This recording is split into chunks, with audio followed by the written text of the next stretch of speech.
दोस्तों हम सब अपने स्कूल कॉलेज और पूरे के पूरे फॉर्मल एजुकेशन के पीरियड में अपनी लाइफ के 20 साल से भी ज्यादा का टाइम स्पेंड करके कई सारी चीजें सीखते हैं, जैसे कि maths, chemistry, accounts, medical, engineering और भी बहुत कुछ। और ये सब हम सीखते हैं ताकि हमें एक अच्छी जॉब मिल जाए और उससे खूब सारा पैसा कमा पाए। पर दोस्तों इन पैसों को मैनेज कैसे करना है, ये आपने कभी सोचा है? पैसा एक्चुअल में काम कैसे करता है और हमारी लाइफ के ऊपर इसका कितना इम्पैक्ट पड़ता है, इसके बारे में हमें कोई भी नहीं बताता है, जो बिल्कुल सच है। क्योंकि दोस्तों फाइनेंशियल एजुकेशन एक सेल्फ लर्निंग टॉपिक है जिसको आपको खुद ही सीखना पड़ता है। दोस्तों अगर आप यंग हो और आपने हाल ही में कमाना शुरू किया है और आप अपने फाइनेंशियल फ्यूचर को सिक्योर करना चाहते हो, या फिर ऐसा हो सकता है कि आप अपनी लाइफ की उस स्टेज पर हो जहाँ पर आप अपने पैसों का कंट्रोल अपने हाथ में लेना चाहते हो, पर आपके पास कोई आइडिया ही नहीं है कि आप ये कैसे करोगे। आपको इन्वेस्टिंग, स्टॉक मार्केट, इन सब के बारे में कुछ पता ही नहीं है। पर अगर आप इन सब चीजों के बारे में जानना चाहते हो तो ये वीडियो सिर्फ और सिर्फ आप ही के लिए, जहाँ पर मैं आपको ऑथर पीटर लिंच की एक amazing book learn to earn से इन्वेस्टिंग और स्टॉक मार्केट से रिलेटेड कई अमेजिंग लेसन्स को शेयर करूंगा, जिसको एक छोटे बच्चे से लेकर बड़े तक सभी आसानी से समझ सकते हैं। और इससे आपका कॉन्फिडेंस भी बहुत ज्यादा बूस्ट होगा और आप अपनी इन्वेस्टिंग की जर्नी को स्टार्ट कर सकते हैं। पीटर लिंच, जिन्होंने फिडेलिटी म्यूचुअल फंड को सिर्फ 13 साल की उम्र में 18 मिलियन से लेकर 14 बिलियन तक ग्रो किया। वैसे तो दोस्तों ये बुक यूएस मार्केट की स्टडी पर बेस्ड है, बट ये हम इंडियंस के लिए भी बहुत ज्यादा फायदेमंद है, क्योंकि दोस्तों फाइनेंस और इन्वेस्टिंग के प्रिंसिपल्स दुनिया भर के अंदर सेम ही रहते हैं। अगर आप अपने पैसों को मल्टीप्लाई करना चाहते हो और अमीर बनना चाहते हो और ये सीखना चाहते हो कि पैसा आखिर काम कैसे करता है, तो आपको मैं स्टेप बाय स्टेप इस प्रोसेस के बारे में बताऊंगा, जिससे आप कॉन्फिडेंटली अपने पैसों को इन्वेस्ट कर पाओगे। तो दोस्तों इस वीडियो को आखिरी तक जरूर देखिएगा। Lesson number 1, what to do with your money, choose wisely. दोस्तों जब भी आपके पास पैसा आने लगता है या फिर आपकी न्यू जॉब लगती है, आपके अकाउंट में सैलरी क्रेडिट होने लगती है, तो आप इस पैसों को कैसे यूज करते हो? आपके पास इसके कई सारे ऑप्शंस मौजूद रहते हैं। या तो आप उन पैसों से अपनी लाइफ को एंजॉय कर सकते हो, महंगी चीजें खरीद सकते हो, नया आईफोन ले सकते हो, नई कार ले सकते हो, और अगर आपका सपना था कि आपके पास एक लग्जरियस घर हो तो आप उसको खरीद सकते हो। आप कहीं पर भी घूमने जा सकते हो। अगर आप हमेशा अपने दोस्तों के साथ एक रोड ट्रिप पर जाना चाहते थे तो आप वो भी कर सकते हो। इन शॉर्ट आप अपने सारे पैसों से अपने एक्सपेंसेस को बियर कर सकते हो और अपनी पूरी लाइफ एंजॉय कर सकते हो। और दूसरा तरीका यह है कि आप इन पैसों को सेव कर सकते हो, अपना सारा पैसा कैश में कन्वर्ट करके एक गुल्लक में जमा करके रख सकते हो। बट मेरे ख्याल से आप ऐसा नहीं करते होंगे, क्योंकि आजकल लोग बैंक्स में अपने पैसों को सेव करते हैं, जहाँ पर उन्हें मैक्सिमम 2 से 3% का इंटरेस्ट मिल जाता है, जो प्रैक्टिकली अगर देखा जाए तो कुछ भी नहीं है। इसलिए ऑथर कहते हैं कि अपने पैसों को ग्रो करने का ये सबसे खराब तरीका है। दोस्तों अपने पैसों को एक बैंक में सेव रखने से आपका पैसा कभी भी ग्रो नहीं होने वाला है, क्योंकि महंगाई तो अपनी स्पीड से ऊपर जाती रहेगी और आपका पैसा उस रेट से ग्रो नहीं होगा और वहीं का वहीं रह जाएगा। तो दोस्तों इस तरीके से आप अपना 2 तरीके से लॉस करवा रहे हो। एक तो कैश रखने से आप अपनी कंट्री को इंक्रीज करने में कोई भी हेल्प नहीं कर रहे हो, दूसरा आपके पैसों की वैल्यू और कम होती जा रही है। और दोस्तों इन सबसे बचने का सिर्फ एक ही रास्ता है और वो है इन्वेस्टिंग, जिससे आप इन दोनों लॉस से बहुत आसान तरीके से बच सकते हो। और इन्वेस्टिंग से आपकी कंट्री की इकोनॉमी भी इंक्रीज होगी और साथ ही साथ आपके पैसों की वैल्यू भी बढ़ती रहेगी। अब दोस्तों आप समझ गए होंगे कि आपको इन्वेस्टिंग की जरूरत क्यों है। तो चलिए बात करते हैं कि आप कहां पर अपने पैसों को इन्वेस्ट कर सकते हैं। Lesson number 2, investment options. दोस्तों ऑथर इस बुक के अंदर हमें टोटल 5 इन्वेस्टमेंट ऑप्शंस बताते हैं, जिसके अंदर हम अपना पैसा इन्वेस्ट कर सकते हैं। पहला है सेविंग अकाउंट। जैसे कि दोस्तों हमने ऑलरेडी अभी डिस्कस किया है कि अगर आप अपने पैसों को सेव करना चाहते हो जिसकी वैल्यू ग्रो हो और आप फ्यूचर के अंदर उस पैसों को यूज कर पाओ, तो किसी भी बैंक या फिर सेविंग अकाउंट में अपना पैसा सेव करना सबसे गलत ऑप्शन है। जिसका रीजन ये है कि बैंक बहुत ही कम इंटरेस्ट देती है, जो कि इन्फ्लेशन को बीट भी नहीं कर पाता है। हाँ ये बात अलग है कि आप अपनी रेगुलर एक्सपेंसेस को मैनेज करने के लिए, पेमेंट करने के लिए बैंक का यूज कर सकते हो, पर सेविंग्स के लिए बिल्कुल भी नहीं। सेकंड,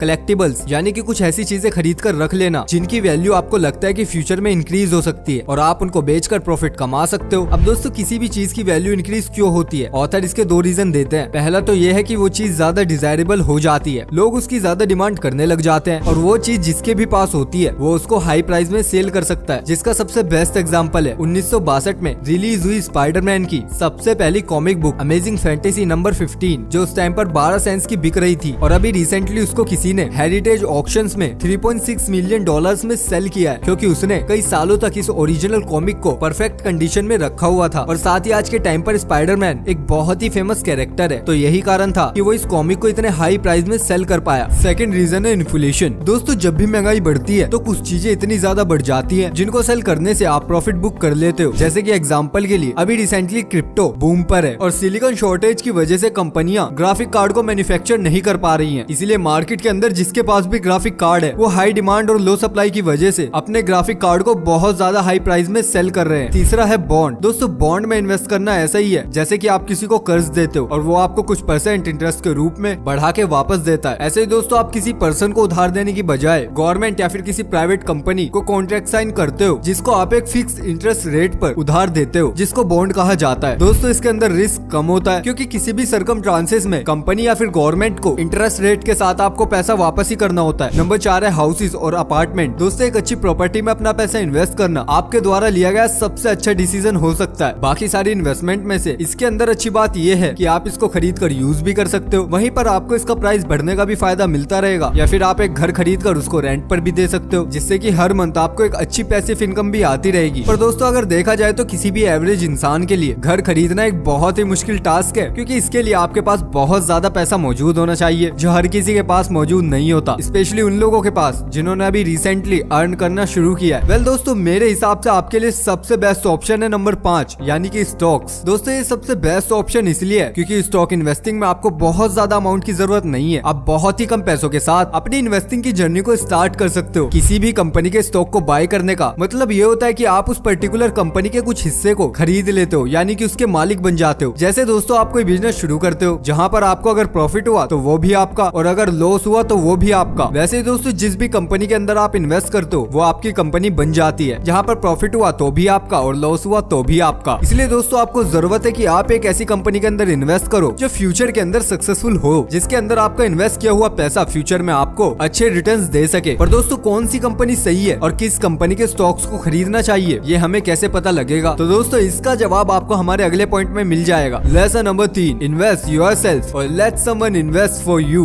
दोस्तों जब भी स्टॉक इन्वेस्टिंग की बात आती है तो लोग बहुत ही ज्यादा कंफ्यूज हो जाते हैं। बहुत सारी ऐसी टर्म्स होती है जो उनको समझ नहीं आती क्योंकि स्कूल और कॉलेज में तो कभी इसके बारे में सिखाया ही नहीं गया, या अगर सिखाया भी जाता है तो उसको प्रैक्टिकली रियल वर्ल्ड में कैसे अप्लाई कर सकते हैं इसके बारे में नहीं बताया जाता। इसलिए बहुत से लोगों को स्टॉक मार्केट के अंदर इन्वेस्ट करना एक बहुत ही बड़ा हेडेक लगता है। तो दोस्तों ऐसे लोगों के लिए म्यूचुअल फंड या फिर इंडेक्स फंड सबसे बेस्ट होता है। जो लोग इन्वेस्ट तो करना चाहते हैं पर उनको कंपनी की बैलेंस शीट समझ नहीं आती और ना ही उनको इसे समझने में कोई इंटरेस्ट है, इसलिए आप अपना पैसा एक म्यूचुअल फंड के अंदर इन्वेस्ट कर देते हो जो कि बहुत सारी कंपनियों के स्टॉक्स का एक कलेक्शन होता है जिस फंड में बहुत सारे लोग इन्वेस्ट करते हैं और उसको एक फंड मैनेजर हैंडल करता है जिसके पास लगभग इन्वेस्टिंग की सारी ही नॉलेज मौजूद होती है। उनके पास वो सारे रिसोर्सेज अवेलेबल होते हैं जिसकी हेल्प से वो अपनी इंटेलिजेंस के अकॉर्डिंग अपना पैसा इन्वेस्ट करता है और इसमें आपको कोई मेहनत भी नहीं करनी पड़ती, जिसके बदले में वो आपसे थोड़ी सी फीस चार्ज करता है। पर दोस्तों ऐसा भी नहीं है कि आप किसी भी फंड में इन्वेस्ट कर दो। आपको फंड को चूज करने से पहले उसके बारे में भी रिसर्च करना बहुत जरूरी है, जैसे कि उस फंड का ट्रैक रिकॉर्ड क्या है, उस फंड का फंड मैनेजर कौन है और वो कितना पैसा कमीशन के रूप में ले रहे हैं। क्योंकि दोस्तों जाहिर सी बात है कि आप अपने खून पसीने से कमाया हुआ पैसा किसी और के हाथ में दे रहे हो। जो बंदा आपके लिए उसको स्टॉक मार्केट के अंदर इन्वेस्ट कर रहा है उसके पास आपसे ज्यादा नॉलेज हो सकती है, पर इसका मतलब ये बिल्कुल नहीं है कि आप उनके ऊपर आंख बंद कर भरोसा कर दो। आपका पैसा कहाँ पर इन्वेस्ट हो रहा है, वो कंपनी करती क्या है, आपको इन सब के बारे में अच्छे से पता होना चाहिए। तब जाकर आपको अपनी इन्वेस्टमेंट के ऊपर कॉन्फिडेंस होगा और आप लॉन्ग टर्म के लिए इन्वेस्टेड रहने पर मोटिवेट भी रहोगे। और साथ ही साथ आप खुद की फाइनेंशियल नॉलेज को भी इंक्रीज करना स्टार्ट कर दो, क्योंकि इससे दोस्तों आप पैसों को अच्छे से हैंडल कर पाओगे। उसके लिए आप इस तरीके की बुक्स को पढ़ सकते हो, और अगर आपको पढ़ने में दिक्कत होती है तो उसका सबसे बेस्ट तरीका है कि आप ऑडियो बुक सुनो। दोस्तों ऑडियो बुक का फायदा ये होता है कि आप घूमते फिरते या फिर कोई भी काम करते हुए उसको सुन सकते हो। और दोस्तों इन बुक्स को सुनने के लिए आप कुकू FM को डाउनलोड कर सकते हो, जिसको डाउनलोड करने का लिंक आपको डिस्क्रिप्शन बॉक्स में मिल जाएगा। दोस्तों कुकू FM इंडिया का रीडिंग बुक प्लेटफॉर्म है जहाँ पर आपको 1000 आवर्स से भी ज्यादा का कंटेंट मिल जाएगा, और कुकू FM के अंदर आपको हर एक लैंग्वेज में बुक्स मिल जाती है। तो दोस्तों अब इंग्लिश एक बैरियर नहीं है, आप अपनी कोई भी फेवरेट बुक अपनी भाषा में सुन सकते हो। Lesson number 4, picking your on stocks. अपने आप एक स्टॉक को पिक करना जहाँ पर आप कॉन्फिडेंटली इन्वेस्ट कर सको। दोस्तों इसके अंदर अच्छी खासी मेहनत लगती है। यहाँ पर आप पैसा कमाने की सोच रहे हो और आप ये बात तो बहुत अच्छे से जानते होंगे कि बिना मेहनत के पैसा नहीं कमाया जा सकता, और आपको ये बात जाननी होगी कि इस दुनिया के अंदर ऐसा कोई भी इन्वेस्टर नहीं है जिसका 100% विन रेट रहा हो। वेल दोस्तों इस सदी के ग्रेटेस्ट इन्वेस्टर वॉरेन बफेट ने भी अपने इन्वेस्टिंग करियर में बहुत सारी मिस्टेक्स की हैं, जिससे उन्हें बहुत ही ज्यादा लॉस मिला। इसीलिए किसी भी कंपनी के स्टॉक को चूज करते टाइम आपको बहुत ज्यादा ध्यान देने की जरूरत है। दोस्तों ऑथर हमें 5 तरीके बताते हैं जिससे कि हम स्टॉक को पिक कर सकते हैं। पहला है डार्ट मेथड, जहाँ पर आप रैंडमली किसी भी कंपनी को चूज कर लेते हो। ये ऐसा है कि जैसे आपके सामने बहुत सारी कंपनीज हैं और आप बिना किसी एक कंपनी को टारगेट किए हवा में ही तीर चला देते हो, और तुक्के में वो जिस भी कंपनी पर लग जाता है आप उस कंपनी में अपना पैसा इन्वेस्ट कर लेते हो। जो सुनने में आपको बहुत ही अजीब लग रहा होगा, पर दोस्तों आप जानकर हैरान हो जाओगे कि कई लोग एक्चुअल में इस तरीके से ही इन्वेस्ट करते हैं। वो अपने फोन में अपने ऐप को ओपन करते हैं और कई सारी कंपनीज में से किसी एक कंपनी को पिक कर लेते हैं और ये देखते हैं कि वो कंपनी तो अच्छा परफॉर्म कर रही है और बिना किसी और इन्फॉर्मेशन के वो उस कंपनी के अंदर इन्वेस्ट कर देते हैं। दोस्तों ऑथर कहते हैं कि इस मेथड का यूज करने से अच्छा है कि आप अपने पैसे किसी म्यूचुअल फंड के अंदर ही इन्वेस्ट कर दो। सेकंड मेथड है हॉट टिप्स, जहां पर आपका कोई करीबी दोस्त या फिर आपका कोई फैमिली मेंबर आपको किसी स्टॉक में इन्वेस्ट करने के लिए सलाह देता है और बिना किसी रिसर्च के आप अपने रिलेशन के ट्रस्ट पर अपना पैसा उसके अंदर इन्वेस्ट कर देते हो, जहां फोमो के चक्कर में आपको डर होता है कि अगर आपने इनकी बात नहीं मानी तो आप कई सारा पॉसिबल प्रॉफिट लॉस कर दोगे। बस यही सोचकर आप अपना कीमती पैसा किसी ऐसी चीज में इन्वेस्ट कर देते हो जिसके बारे में आपको कुछ भी पता नहीं होता। थर्ड है एजुकेटेड टिप्स। दोस्तों यहाँ पर आप ऐसे लोगों की बातों में आ जाते हो जो देखने में तो बहुत ज्यादा समझदार और एजुकेटेड लग रहे होते हैं, जैसे कि आपने टीवी या फिर इंटरनेट पर किसी को देख लिया जो आपको किसी कंपनी के स्टॉक्स को रिकमेंड कर रहा है। और हाँ दोस्तों, इसके अंदर यूट्यूब भी शामिल है। आप किसी ऐसे यूट्यूबर या फिर सेलिब्रिटी की बात सुनकर ये सोचते हो कि ये तो आपसे बहुत ज्यादा सक्सेसफुल और समझदार है और अगर वो आपको कोई स्टॉक लेने के लिए कह रहा है तो उसके पीछे जरूर कोई रीजन होगा, जो हो सकता है कि सच में हो सकता है कि वो आदमी उस टाइम पर सही कह रहा हो। लेकिन दोस्तों एक्सपर्ट्स के रीजन चेंज होते रहते हैं जो आपको ये तो बता देते हैं कि किस स्टॉक में इन्वेस्ट करना है, पर दोस्तों जब इनको सेल करने की बारी आती है तो शायद आपको कोई खबर भी नहीं होती। Number 4, brokers buy list. Usually stock brokers अपने एक्सपीरियंसेस और रिसेंट ट्रांजेक्शन को अपडेट करते रहते हैं, जिससे कि उनको ये पता चलता रहता है कि कौन सा स्टॉक मार्केट के अंदर ट्रेंड पर चल रहा है और कौन क्या खरीद रहा है, जिसको कम्प्लीटली एनालाइज करने के बाद ब्रोकरेज फर्म आपको रिकमेंडेशन देती है कि ये वाला स्टॉक खरीद लो, ये अच्छा चल रहा है, वो वाला स्टॉक खरीद लो, उसके रिटर्न बहुत ही ज्यादा अच्छे हैं, और भी बहुत कुछ। यहाँ पर वो कंपनी के इनसाइड भी शेयर करते हैं कि उनकी फ्यूचर प्रोजेक्शन क्या है और आपको ये बताते हैं कि आपको बाय करना है या फिर sell. Number 5, doing your own research. Author इसको highest form of stock picking कहते हैं, जहाँ पर आप अपने एक्सपीरियंस और रिसर्च के बेसिस पर किसी कंपनी के स्टॉक को पिक करते हो और आप जितना ज्यादा उस कंपनी के बारे में जानोगे आपको बाकी लोगों के ओपिनियंस पर उतना कम डिपेंड रहना पड़ेगा। और ऑथर ये कहते हैं कि किसी भी कंपनी को पिक करने का सबसे बेस्ट तरीका है कि आप अपने आसपास ये देखो कि आप किन प्रोडक्ट्स का सबसे ज्यादा इस्तेमाल करते हो और कितने टाइम से करते आ रहे हो और वो किन कंपनीज के हैं, और बस उन कंपनीज के बारे में जानो और उनके अंदर इन्वेस्ट कर दो। फॉर एग्जाम्पल आप छोटी छोटी चीजों पर ध्यान दो कि आप किस कंपनी के प्रोडक्ट का शैम्पू यूज करते हो, किस कंपनी का ऑयल यूज करते हो, आपकी दीवारों पर किस कंपनी का पेंट है, जिसका मतलब ये हो सकता है कि इन कंपनीज के प्रोडक्ट आप कई सालों से यूज करते आ रहे हो, यानी कि ये कंपनीज अच्छा परफॉर्म कर रही है और आप आगे भी इन्हीं के प्रोडक्ट यूज करने वाले हो। तो प्रोडक्ट के साथ साथ इन कंपनीज के बारे में आप और जानकर इन कंपनीज ने पास में कैसा परफॉर्म किया है और कंपनी कितना प्रॉफिट अर्न करती है, इनके फ्यूचर के प्रोजेक्शन क्या क्या है, इस कंपनी को कौन मैनेज करता है, इसके बारे में अच्छे से रिसर्च करके इनके अंदर आप इन्वेस्ट कर सकते हो। अब आता है lesson number 5, invest with discipline for very long term. दोस्तों हर किसी को एक मैजिक फॉर्मूला चाहिए, एक श्योरिटी चाहिए, जहाँ पर कोई भी उन्हें ये बता दे कि आपको ये करना है और आप अमीर बन जाओगे। पर दोस्तों मैजिक फॉर्मूला तो आप खुद ही हो। आपको चाहे कितनी भी नॉलेज मिल जाए, आपको कंपनी के बारे में सब कुछ समझ आ जाए, फिर भी अगर आप डिसिप्लिन होकर इन्वेस्ट नहीं करोगे तो आप कंपाउंडिंग के मैजिक को फील ही नहीं कर पाओगे, जहाँ पर आपका पैसा लिटरली मल्टीप्लाई होता है। हर किसी को ये लगता है कि वो एक लॉन्ग टर्म इन्वेस्टर है, पर जैसे जैसे उसके स्टॉक का प्राइस गिरने लगता है तो वो अपने स्टॉक को सेल कर देते हैं और एक मोमेंट में ही उनका लॉन्ग टर्म सक्सेसफुल इन्वेस्टर का माइंडसेट एक फेलियर में कन्वर्ट हो जाता है। कई बार लोग एक स्टॉक को बहुत अच्छे प्राइस पर खरीद लेते हैं, उन्हें लगता है कि इससे उनको लॉन्ग टर्म में बहुत अच्छे रिटर्न्स मिल सकते हैं और वो बहुत अमीर हो जाएंगे। और दोस्तों नो डाउट वो बिल्कुल सही सोच रहे होते हैं, पर जैसे कुछ मंथ में या फिर 1-2 सालों में उनका पैसा डूबने लगता है तब वो लॉन्ग टर्म के बारे में नहीं सोच पाते और वो इमोशंस में आकर अपना करोड़ों का लॉस करवा लेते हैं। तो दोस्तों प्रॉब्लम यहाँ पर आपकी थिंकिंग या फिर नॉलेज में नहीं है, प्रॉब्लम तो आपके डिसिप्लिन में। इन्वेस्टिंग से अपना फाइनेंशियल फ्यूचर सिक्योर करने में बहुत सारा पेशेंस और इमोशनल कंट्रोल चाहिए। आपको बहुत सारे सही डिसीजंस लेने होंगे, कई बार आप फेल भी हो जाओगे, आपको आपका पैसा डूबता हुआ भी नजर आएगा, पर अगर आप मेंटली स्ट्रॉन्ग रहते हुए लॉन्ग टर्म तक इन्वेस्टेड रहोगे तब जाकर आप फ्यूचर में अपनी डिजायर लाइफ अचीव कर पाओगे। तो दोस्तों मुझे लगता है कि आपको इन्फॉर्मेशन काफी अच्छी लगी होगी और अगर आपको इन्फॉर्मेशन पसंद आई तो प्लीज यार इस चैनल को सब्सक्राइब कर दो, वीडियो को लाइक कर दो। मिलते हैं बहुत जल्द आपसे अगली वीडियो में, तब तक के लिए बाय बाय, अपना ख्याल रखिएगा।